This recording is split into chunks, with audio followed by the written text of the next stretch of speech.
Sobat Sehat, selamat pagi, selamat siang, selamat sore, selamat malam, dan selamat apapun deh ketika kalian lihat podcast kali ini. Sebelumnya aku mau tahu nih kabar teman-teman Sobat Sehat semuanya. Semoga kalian dalam keadaan yang sehat, kemudian bahagia dan tetap semangat ya. And welcome to podcast Bisikin Absa. Berikan suara kupas informasi nyata. Bareng aku Dwi Kusnul dan partner aku nih. Dan aku Farhas, tentunya hari itu happy banget. Tahu nggak kenapa? Kenapa nih Mas Farhas? Karena di episode kali ini kita akan menemani Sobat Sehat tentang topik yang menarik banget. Wah, aku juga rasanya senang. Terus kemudian aku juga enjoy banget nih di podcast kali ini. Cuman Mas Farhas, aku juga penasaran. Kali ini kita mau bahas apa sih? Kepo banget sih Mbak Dwi.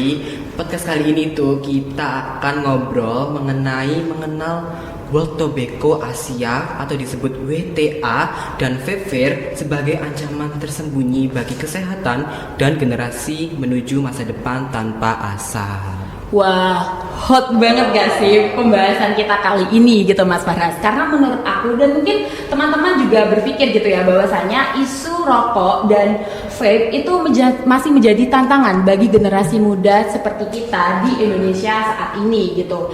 Tapi Mas Farhas, ngomongin masalah WTA dan vape itu kan kayaknya masih asing gitu ya, di telinga teman-teman gitu mungkin. Jadi biar banyak teman-teman yang nggak tahu itu kan apa sih WTA, terus kemudian apa kaitannya dengan isu tembakau gitu sih Mas Farhas. Nah makanya itu Mbak Dwi, untuk menjawab kebingungan sobat-sobat sehat itu, makanya ada podcast ini. Karena di podcast kali ini kita akan mengungkap semua fakta, mengupas ya semua fakta tentang topik ini. Dan kita itu bakal kedatangan tamu spesial atau narasumber spesial, yaitu keren banget sih Mbak ini narasumbernya. Sekeren itu kah? Karena narasumbernya ini merupakan staf Badan Khusus Tobacco Control Daerah Ikatan Senat Mahasiswa Kesehatan Masyarakat Indonesia Daerah Jawa Timur. Dan kerennya lagi nih, narasumber kita itu juga merupakan Kepala Divisi Kajian dan Keprofesian APSA BEM FKM UNAIR. Berarti aku lihat sih kayaknya udah expert banget nih di isu kali ini gitu. Benar.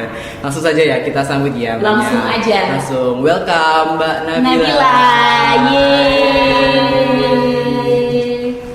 Halo Mbak Nabila, apa kabar? Halo Farhas dan juga Dwi, alhamdulillah kabar aku baik. Gimana nih kabar kalian berdua? Aku dulu ya. Kabar aku baik sih ya. Walaupun semester 3 ini kan kayaknya perlu adaptasi lagi, cuman iya. Mas Farhas gimana? Kalau aku sih yes, udah ya I'm fine, I'm okay lah. Oke, gue rencana gitu ya. Oke. Mungkin Mbak Nabila bisa memperkenalkan diri dulu kepada Sobat Sehat semuanya. Walaupun kita tadi udah sedikit nge-spill nih nama dan jabatan apa yang sudah diemban sekarang gitu ya. Cuman lebih lengkap biar Mbak Nabila sendiri yang memperkenalkan diri gitu. Dan kalau boleh tahu nih Mbak, apa kesibukannya sekarang? Oke, halo Sobat Sehat semuanya, kenalin nama aku Nabila Ramadhani. Sekarang sebagai mahasiswa kesehatan masyarakat semester 5. Nah buat saat ini kesibukannya itu mostly sibuk kuliah karena udah semester 5 ya kan, semester dor. Terus juga sekarang aktif di organisasi, yaitu menjadi staf di Badan Khusus Tobacco Control Daerah ISN-KMI Jawa Timur, dan juga menjabat sebagai Ketua Divisi Kajian dan Keprofesian APSA BEM FKM UNAIR gitu Mbak Dwi dan juga Farhas. Wah keren banget nih Mbak Dwi yang Keren sih, tulisan. keren banget nih Farhas. Seneng banget sih karena kita bisa ketemu narsum yang relate nih dengan topik kita hari ini. Benar. Makanya itu kita harus ucapin Terima kasih kepada Mbak Nabila udah nyempetin waktunya untuk datang di podcast kali ini di sela-sela kesibukan semester 5. Nah, tadi kan kayaknya semester 5 tuh sibuk banget gitu ya. Tapi Mbak Nabila menyempatkan hadir loh untuk berdiskusi masalah isu kali ini. Berarti kan kayaknya isu kali ini penting banget gitu ya teman-teman. Nah, ngomongin soal Mbak Nabila sebagai staf BKTCD di ISN-KMI Jawa Timur nih, dan sebagai Kadif Kaprov di BEM APSA BEM FKM UNER gitu ya. Tentu pastinya kan tupoksinya ini nggak jauh dari isu pengendalian tembakau ya Mbak Nab.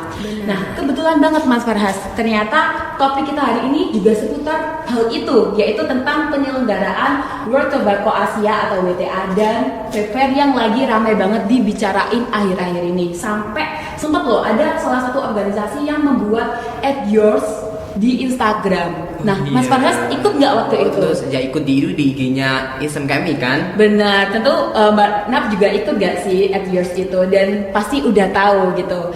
Tapi barangkali nih ada teman-teman sobat sehat yang masih belum tahu apa itu WTA dan vape fair.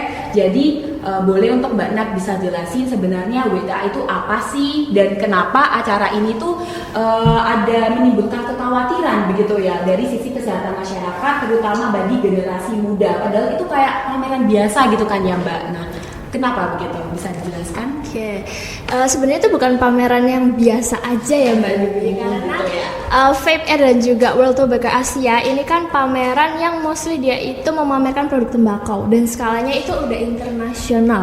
Jadi udah internasional nih, nggak cuma di Surabaya, nggak cuma di Indonesia aja. Nah, pameran ini itu mereka memamerkan produk tembakau, mulai dari produk tembakau konvensional kayak rokok kretek. Kalian tahu rokok kretek yang Rokok biasanya- kretek, Mm-mm. bukan gadis kretek gitu ya. Ya, bukan gadis Beda. kretek, bukan gadis kret. Aduh, bukan juga. Ya, jadi dia tuh memamerkan produk konvensional kayak rokok kretek itu dan juga produk tembakau elektronik kayak vape yang asapnya ngebul kayak knalpot racing, kalian tahu nggak? Ada gue juga tahu aja ya. Iya. Racing ya. Itu jadi bahayanya itu di situ karena dia kan pamerannya berskala internasional dan ada di Surabaya yang mana itu kan banyak anak-anak muda kayak kalian ini kan. Nah, jadi dengan adanya pameran ini itu bisa membuka gerbang baru nih bagi para generasi muda untuk tergiur mencicipi produk-produk tembakau yang mereka jual gitu. Jadi pameran ini tuh not just selling freedom or flavor about the tobacco, but they're selling a lifelong leash with nicotine as a chain. Jadi takutnya itu para generasi muda itu dirantai sama bahayanya dari si tembakau ini tadi gitu guys. Oh begitu ya Mas Farhas ya. Ternyata nggak cuma pameran biasa Mas Ternyata Farhas. ada kekhawatiran ya, menimbulkan kekhawatiran. Benar, nih. benar banget. Nah tadi kan Mbak Nabila juga sudah sempat mention ya kalau WTA ini tuh dilakukan di Surabaya dan itu sebagai event tahunan, apa benar Mbak? Benar. Jadi udah 2 tahun ini tuh terlaksana di Surabaya dan tepatnya itu di Grand City Mall Surabaya. Wow. Terus kira-kira itu aku juga pengen tahu nih Mbak, bagaimana sih tanggapan para akademisi yang ada di Surabaya setelah Jakarta terhadap adanya event WTA ini? Oke, tentunya para akademisi itu menolak dengan tegas gitu kan, karena isu ini merupakan isu yang sangat mengkhawatirkan karena ditakutkan dengan adanya pameran WTA ini meningkatkan prevalensi perokok pemula di Indonesia dan itu kan sangat berbahaya karena para pecandu perokok itu kan bisa menimbulkan penyakit yang nantinya itu bisa membebankan ke perekonomian negara Indonesia ini gitu.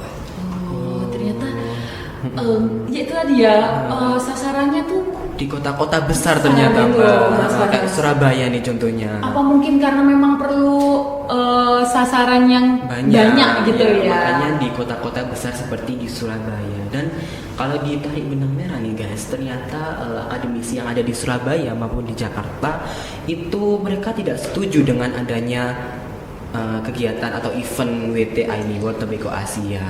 Bener banget Mas Farhas, karena kalau dipikir-pikir lagi ya Mbak Nabila, acara kayak World Tobacco Asia atau WTA ini dan Vape Fair itu kan nggak cuma sekedar pameran ya, yang seperti Mbak Nabila sampaikan begitu, tapi juga bentuk promosi terselubung nih, Betul. yang nyasar ke masyarakat, terutama generasi muda gitu loh. Apalagi pameran ini kan juga memanfaatkan teknologi tadi ya, Betul. yang vape dan lain Vape. sebagainya. Otomatis kita generasi muda Udah tuh yang kayak tertarik FOMO gitu Betul. terkait hal itu, jadi mudah untuk Tergiur. tergiur Nah, setuju. gitu. Dan kalau dilihat lebih luas lagi ya Mbak Nap, promosi semacam ini kan tentunya punya dampak yang besar ya, tidak hanya dari sisi kesehatan saja. Nah kalau boleh tahu nih Mbak Nap, dampak apa saja yang timbul dari kegiatan WTA ini begitu? Oke, kalau dampaknya itu pasti lebih mengarah ke banyak dampak buruknya kan dibandingkan dari manfaat dari pameran ini. Meskipun pamerannya itu dikemas dalam bentuk teknologi dan juga bisnis, tapi kan niat terselubung mereka itu untuk mempromosikan produk-produk tembakau yang mereka produksi gitu kan. Nah, untuk dampaknya pasti mengarah ke dampak kesehatan kan, karena dengan adanya pameran ini kan pastinya itu membuka gerbang kayak aku bilang tadi, jadinya para generasi muda itu tertarik tertarik nih untuk mencoba produk-produk dari tembakau itu tadi. Terus juga dampak lainnya itu juga bisa menurunkan kredibilitas kota Surabaya. Kenapa aku bisa bilang kayak gitu? Karena kota Surabaya itu sebelumnya itu pernah mendapatkan predikat kota layak anak dari UNICEF sendiri, which is itu kan harusnya kita bangga dong. Bangga sebagai dong, bangga. kota kita nih dapat predikat kota layak anak. Tapi dalam pelaksanaannya mereka malah melegalkan pameran tembakau yang skalanya itu internasional. Kan Aduh. kayak Terbalik kontradiktif gitu banget, ya. kan kayak, Iya. aduh ini beneran layak atau enggak dia disebut sebagai kota layak anak gitu.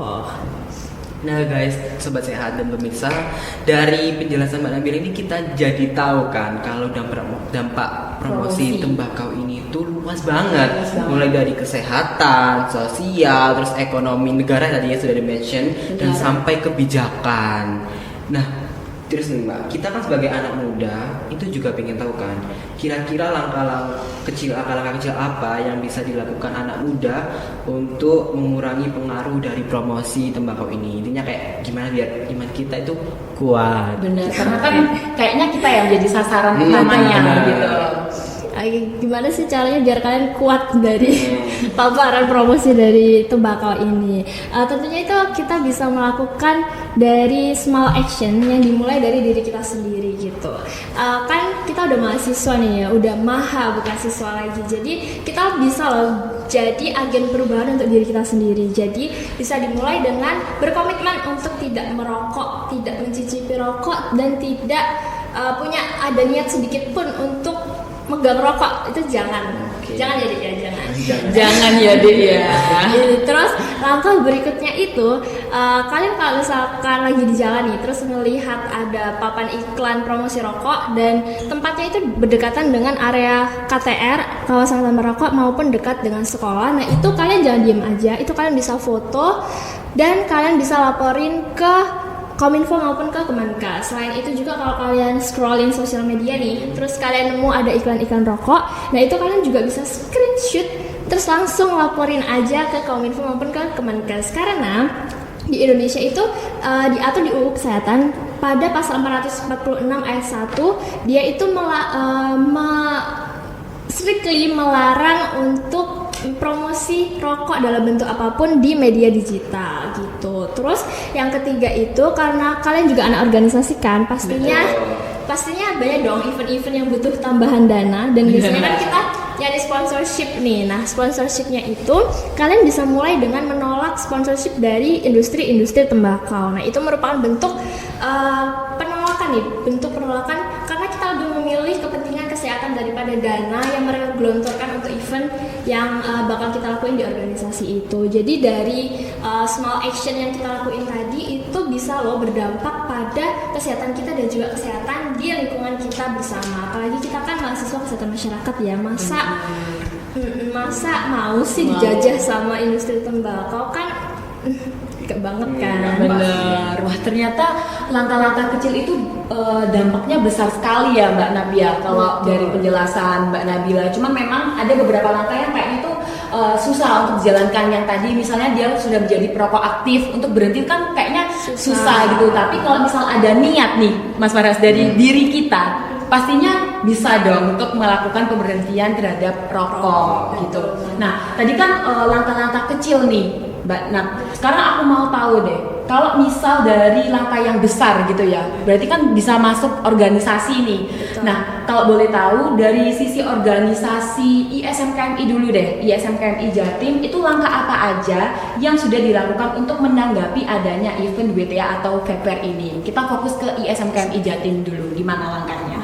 Tentunya langkah yang bisa kita ambil sebagai anak organisasi khususnya di ISMKMI ini, kita udah melakukan banyak sekali kegiatan untuk sebagai upaya pencegahan pameran ini agar tidak terjadi gitu kan. Nah, kita sudah melakukan banyak kegiatan dengan berkolaborasi dengan berbagai stakeholder, mulai dari institusi yang tergabung di ISMKMI Jatim, terus juga dari bantuan ISMKMI nasional, dan juga ada dari RGTC atau Research Group Tobacco Control yang ada di FKM Unair, dan juga bantuan dari banyak akademisi di universitas yang ada di Surabaya maupun di Jakarta gitu.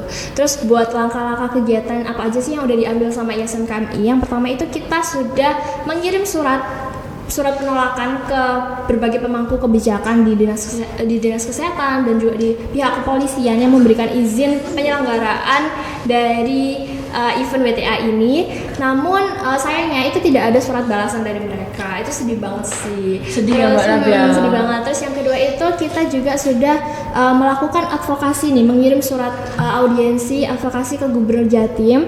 Kebetulan itu yang mengirimkan itu Umi bagian dari Pokja, tapi sama juga belum ada balasan dari mereka, jadi audiensinya itu belum terlaksana sampai WTA itu terlaksana di tanggal 23-24 Oktober kemarin. Sedih juga. Terus yang ketiga itu kita juga sudah melakukan kampanye digital yang kalian tadi lihat yang at yours.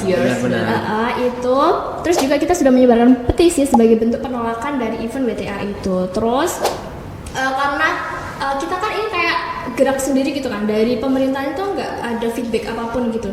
Nah, kita juga melakukan konferensi pers pernyataan sikap menolak dengan tegas dengan mengundang para pemangku kebijakan itu juga, dan kita menghadirkan narasumbernya itu dari ISM KMI Nasional, dari BKTCN-nya, dan juga dari akademisi yaitu Prof. Santi selaku dosen FKM Unair dan juga ketua dari RGTC FKM Unair gitu. Jadi biar konferensi pers itu lebih kredibel karena kan ada narasumber dari yang emang expert di bidangnya gitu. Terus juga yang terakhir itu di konferensi persnya itu kita juga mengundang berbagai warta media sebagai bentuk publikasi nih. Kalian kalau misalkan search WTA di Google itu pasti isinya semuanya itu penolakan, nggak ada yang isinya itu mendukung gitu. Pasti semuanya isinya tuh penolakan. Nah, itu merupakan bentuk gerakan yang kita bangun untuk menunjukkan nih ke dunia kalau sebenarnya WTA itu ditolak loh di Surabaya. Tapi kenapa sampai detik ini tuh masih tidak ada kayak tidak respon apapun menolak gitu, dan tetap membiarkan mereka menjadi kayak event tahunan gitu kan. Sangat miris gitu ya. Terus karena segala kegiatan udah kita lakuin tapi WTA tetap terlaksana, kita juga tidak tinggal diam. Waktu WTA terlaksana itu dari perwakilan dari ISM KMI dan juga FKM Unair, ada Saisi selaku Kadif BKPRA ISM KMI Jatim dan juga Kadif Pokja bersama dengan Najma selaku Ketua Al-Wakil ISM KMI Daerah Jatim. Itu mereka terjun langsung ke lapangan bersama dengan RGTC dan juga stakeholder lainnya untuk melakukan aksi damai penolakan dan melihat sih seberapa bahayanya sih WTA ini waktu pameran itu berlangsung gitu. Jadi kita sampai melakukan hal dari advokasi, terus juga penyebaran edukasi melalui media sosial, mengirimkan surat, dan sampai terjun langsung ke lapangan. Jadi kita tuh benar-benar yang sepengen itu loh buat WTA ini dihentikan, karena emang dampaknya ke kesehatan itu benar-benar bahaya banget gitu. Jadi kita harapannya itu udah deh di stop aja WTA, mending kita ngadain pameran rujak kayak kan enak tuh ya. Iya benar, daripada pameran rokok kan kena asapnya doang, gak enak gitu.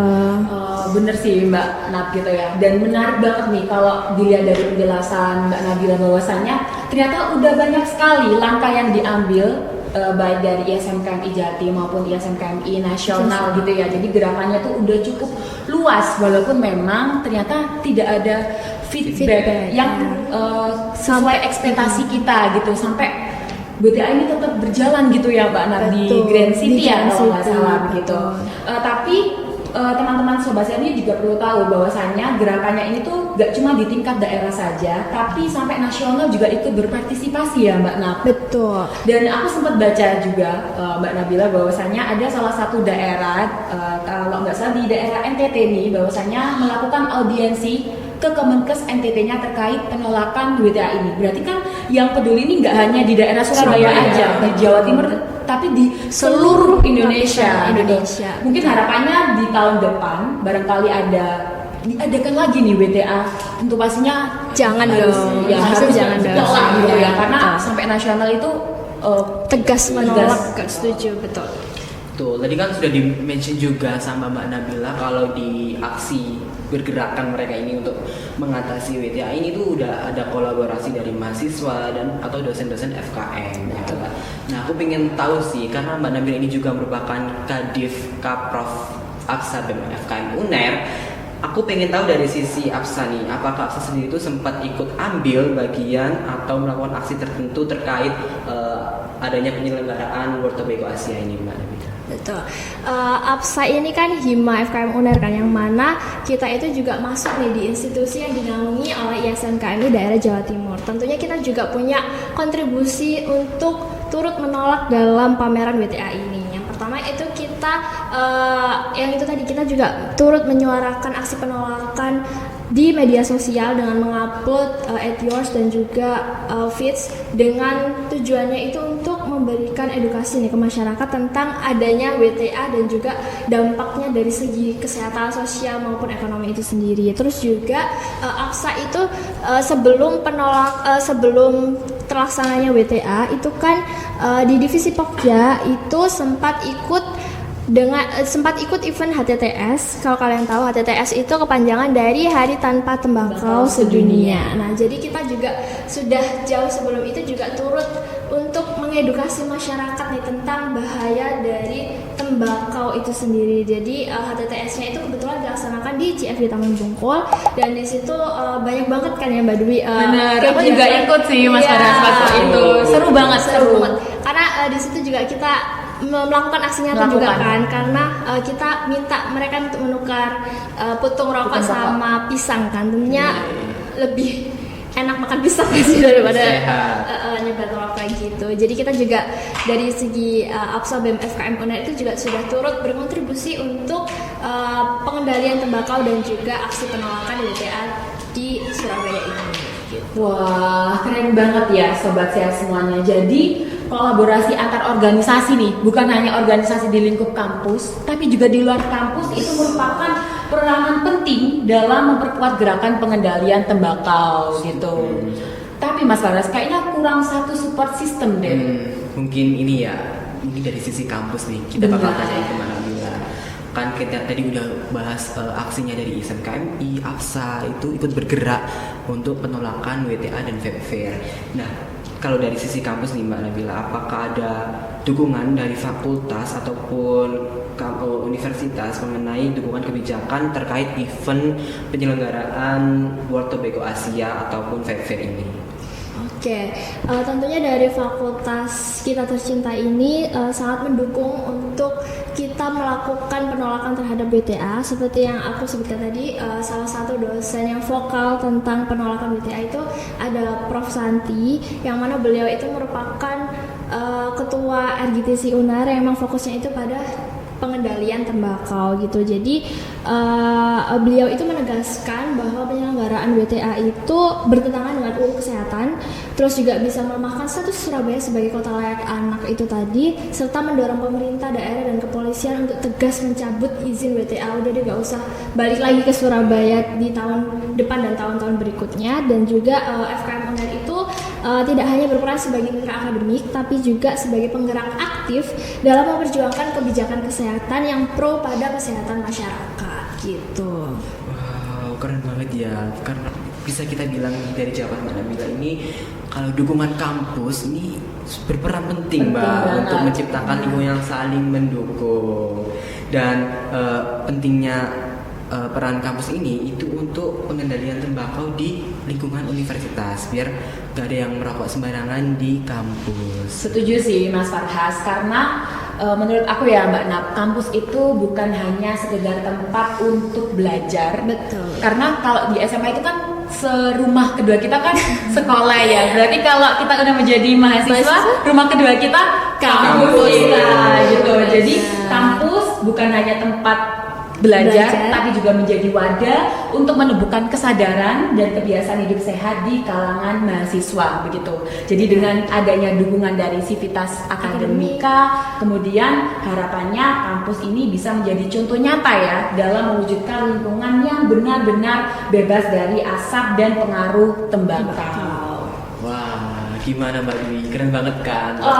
Keren banget. Aku jadi lebih sadar bahwasanya hal ini tidak bisa kita anggap sepele. Benar. Dan jawaban dari Mbak Nabil ini Lengkap banget dan ya, teman-teman. Jelas gitu. Jelas banget. Nah, aku mau ngajak teman-teman sobat sehat ini untuk menyiapkan benang lagi, Aduh, benang merah. Benang Mbak. Nah, buat apa sih Mas Buat Farhas jahit benang kamu ini? semua. Karena di selanjutnya kita akan menarik benang merah atau mengambil kesimpulan dari obrolan kita hari ini, yaitu dari obrolan podcast kali ini tuh banyak banget hal yang bisa kita dapat dan kita ketahui, mulai dari apa itu World Tobacco Asia dan Vape Fair, kemudian dampaknya terhadap kesehatan dan generasi muda, sampai langkah-langkah kecil yang bisa dilakukan secara individu, organisasi maupun melalui dukungan kampus buat mewujudkan lingkungan yang lebih sehat tanpa asap rokok dan vape. Setuju banget, karena dari pembahasan tadi kita jadi tahu Mbak Nap bahwasanya kalau isu tembakau dan vape ini gak bisa dianggap sepele. Event atau acara seperti WTA ini tuh bukan soal pameran yang datang terus pergi gitu ya. Betul. Tapi juga ternyata ada dampaknya. Dampaknya juga banyak banget tadi yang disebutkan sama Mbak Nabila terhadap masa depan anak-anak muda gitu. Karena itu kesadaran dan aksi kecil dari kita semua itu penting ya Mbak Nab untuk menciptakan perubahan yang nyata. Dan yang paling utama nih Mas Farhas dan Mbak Nab, gerakan menuju masa depan tanpa asap itu harus dimulai dari siapa? Dari Diri kita sendiri melalui small action big impact. Gitu ya Mbak Nab. Nah, tadi Farhas kan udah menyebutkan kesimpulan ya, karena udah tarik benang Udah tadi tarik. tuh loh. Dan aku juga sudah menyampaikan pesan dan kesan gitu. Nah, sekarang gantian nih, sebelum menutup episode kali ini, aku mau Mbak Nab menyampaikan pesan ataupun harapan agar menimbulkan semangat kepada generasi muda untuk tetap hidup sehat dan berkontribusi dalam pengendalian tembakau. Barangkali nih Mbak Nat, ya kita berdoa aja ya, semoga tahun depan tidak ada WTA lagi gitu. Cuman apabila ternyata nih masih ada WTA lagi, mungkin Mbak Nat bisa kasih pesan atau harapan biar teman-teman ini tetap kuat imannya sampai tahun depan gitu. Dan seterusnya. Oke, buat pesannya, boleh nggak kalau aku pesan ayam kremes sama es jeruk Aduh. dulu? Betul banget nih di sebelah ada Mbak. Sebelah sini aja sih Mbak Nat. Oke, jadi pesan dari aku, our fight against WTA and the tobacco industry is literally about saving our generation.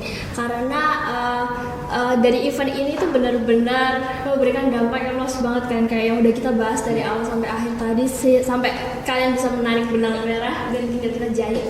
Jadi untuk event ini tuh kita bisa mulai dari mahasiswa, akademisi, masyarakat sipil, dan juga semuanya itu kita bisa mulai dengan bersuara lebih kencang untuk menolak, dan juga kita bisa terus berkontribusi untuk pengendalian tembakau dari langkah-langkah kecil tadi dengan berkomitmen berjanji tidak merokok. Terus juga kalian bisa mengingatkan orang-orang yang merokok di tempat umum, karena kalian itu juga punya hak untuk mendapatkan lingkungan udara yang bersih. Jadi kalian harus berani juga nih buat menegur, apalagi kalau di temen tongkrongan cowok-cowok itu kan biasanya itu ya kayak, Kamu harus menjadi agen perubahan. Agen of change. Benar. Agen of change di lingkungan pertemanan kamu gitu. Jadi barangkali nih kamu bisa membawa perubahan, membuat teman-teman kamu ini tobat untuk berhenti merokok gitu. Terus juga kita juga bisa memulai dengan langkah tadi, melaporkan ikan-ikan rokok yang seharusnya itu tidak boleh ada di lingkungan sekolah maupun di media-media digital, di media sosial itu tadi gitu.